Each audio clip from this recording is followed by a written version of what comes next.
আসসালামু আলাইকুম।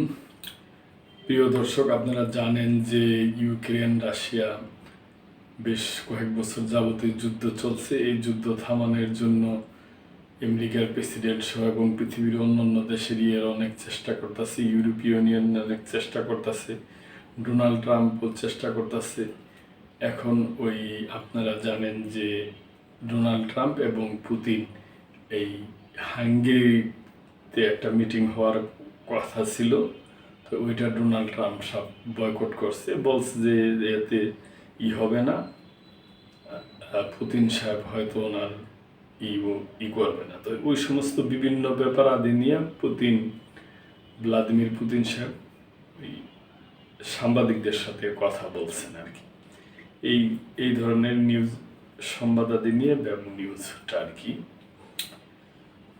যুক্তরাষ্ট্রের চাপে কখনো মাথা নত করব না, পুতিন। রাশিয়ার প্রেসিডেন্ট ভ্লাদিমির পুতিন বলেছেন, রাশিয়া কখনো যুক্তরাষ্ট্রের চাপে মাথা নত করবে না। তবে তিনি স্বীকার করছেন, ওয়াশিংটনের আরোপ করা নতুন নিষেধাজ্ঞায় তার দেশের অর্থনীতিতে কিছুটা ক্ষতি হতে পারে।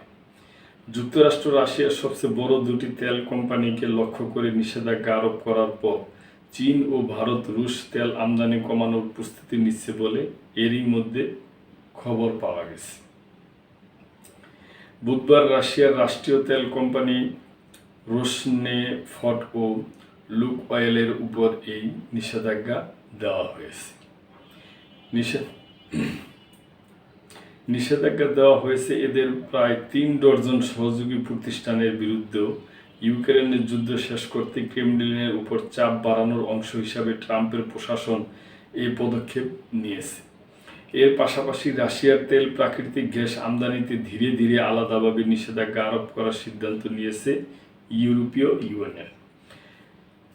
রোসনেফট ও লুকওয়েল রাশিয়ার মোট অপরিশোধিত তেল রপ্তানির প্রায় অর্ধেকের যোগান দেয়।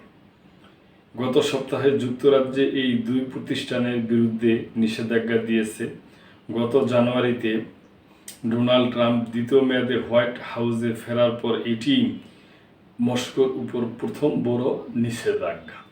এর লক্ষ্য রাশিয়ার ইউক্রেন যুদ্ধের তহবিলের প্রধান উৎস তেল আয়ের প্রধান প্রবাহ বন্ধ করা। ওয়াশিংটন আশা করছে এই নিষেধাজ্ঞার কারণে বৈশ্বিক তেলের দাম 5% পর্যন্ত বেড়ে যাওয়ার পর পুতিনের উপর এমন চাপ তৈরি হবে যাতে তিনি ইউক্রেন যুদ্ধের বিষয়ে আলোচনায় ফিরতে বাধ্য হন। বৃহস্পতিবার পুতিন নতুন নিষেধাজ্ঞাগুলোকে রুশ মার্কিন সম্পর্ক শক্তিশালী করার ক্ষেত্রে কখনোই কাজে না আসা অমূর্তিসুলভ পদক্ষেপ হিসাবে আখ্যা দিয়ে তিনি বলেন, এটি কোনো আত্মমর্যাদাশীল দেশ কখনো চাপের মুখে নতি স্বীকার করে না। প্রেসিডেন্ট পুতিন বলেন, নতুন নিষেধাজ্ঞাগুলো রাশিয়ার উপর তেমন প্রভাব ফেলবে না, তবে কিছু ক্ষতি হবে। পুতিন ট্রাম্পকে ইঙ্গিত করে বলেন, তার উপদেষ্টারা যখন রুশ তেলের উপর নিষেধাজ্ঞার পরামর্শ দেন তখন প্রেসিডেন্টের ভাবা উচিত তার প্রশাসন আসলে কার স্বার্থে কাজ করছে। তিনি সতর্ক করে দেন, নিষেধাজ্ঞার কারণে তেলের দাম আরও বাড়বে। এছাড়া রুশ প্রেসিডেন্ট ট্রাম্পকে সতর্ক করে বলেন, যদি যুক্তরাষ্ট্র ইউক্রেনকে টমাহক ক্রুজ ক্ষেপণাস্ত্র দেয় এবং সেগুলো দিয়ে রাশিয়ার উপর হামলা চালানো হয়, তবে রাশিয়া ব্যাপক ধ্বংসাত্মক না হলেও খুবই শক্তিশালী প্রক্রিয়া দেখাবে। উল্লেখ্য, ইউক্রেন যুক্তরাষ্ট্রের কাছ থেকে এই ক্ষেপণাস্ত্র চাইছে, কিন্তু ওয়াশিংটন এখনও রাজি হননি। যুক্তরাষ্ট্রের সাম্প্রতিক নিষেধাজ্ঞা অনুযায়ী কোনো বিদেশি রাষ্ট্র বা প্রতিষ্ঠান রাশিয়ার বড় তেল কোম্পানিগুলোর সঙ্গে ব্যবসা করতে পারবে না। এতে রাশিয়া অনেকাংশেই আন্তর্জাতিক আর্থিক ব্যবস্থার বাইরে চলে যাবে। গতকালে ইঙ্গিত পাওয়া যায়, রাশিয়ার তেলের দুই প্রধান ক্রেতা চীন ও ভারত ওয়াশিংটনের এই নতুন নিষেধাজ্ঞার জবাবে দেশটি থেকে জ্বালানি আমদানি স্থগিত করেছে। ইউক্রেন যুদ্ধ নিয়ে ক্রমবর্ধমান হতাশার মধ্যেই ট্রাম্প প্রশাসন হঠাৎ এসব নিষেধাজ্ঞার ঘোষণা দেয়। এর সঙ্গে যুক্ত হয়েছে হাঙ্গেরির বুদাপেস্টে পুতিনের সঙ্গে ট্রাম্পের নির্ধারিত এক শীর্ষ বৈঠক আকস্মিকভাবে বাতিলের ঘোষণা।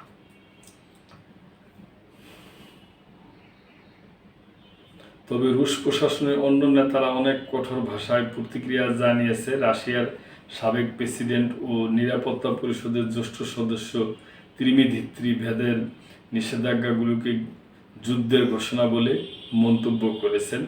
যুক্তরাষ্ট্র আমাদের শত্রু, সামাজিক যোগাযোগ মাধ্যমে লিখছেন মেদভেদেব। তাদের কথাবার্তা যতই শান্তির বার্তা দিক না কেন, তারা এখন পুরোপুরি রাশিয়ার বিরুদ্ধে যুদ্ধের পথে নেমেছে। এটা যেমন ঠিক বলছেন, কিন্তু আপনারা যেইভাবে যুদ্ধ চাপাই দিয়েছেন, যুদ্ধ এতদিন এইভাবে তো চালানো ঠিক না। একটা দেশের উপর তার সার্বভৌমত্বের উপর এইভাবে যুদ্ধ করা, এখন একটা আলাপ আলোচনা করে যুদ্ধটা বন্ধ করে দেন যে কোনো মূল্যে। এটা আপনাদের উভয় দেশেরই হবে, এক দেশের অংশ আপনারা দখল করে ফেলবেন, এটা তো ঠিক না। যে কোনো মূল্যে এখন আলাপ আলোচনা করে আপনারা যুদ্ধটা থামান। তো প্রিয় দর্শক, এই ব্যাপারে আর কি বলার আছে, আমাদের কি বলুন, আমরা শান্তি চাই, যুদ্ধ চাই না। আপনাদের যদি কোনো মন্তব্য থাকে তাহলে অবশ্যই কমেন্ট করবেন এবং লাইক, শেয়ার, কমেন্ট করে সাবস্ক্রাইব করে মেম্বারশিপ নিয়ে আমাদের পাশেই থাকবেন। আল্লাহ হাফেজ।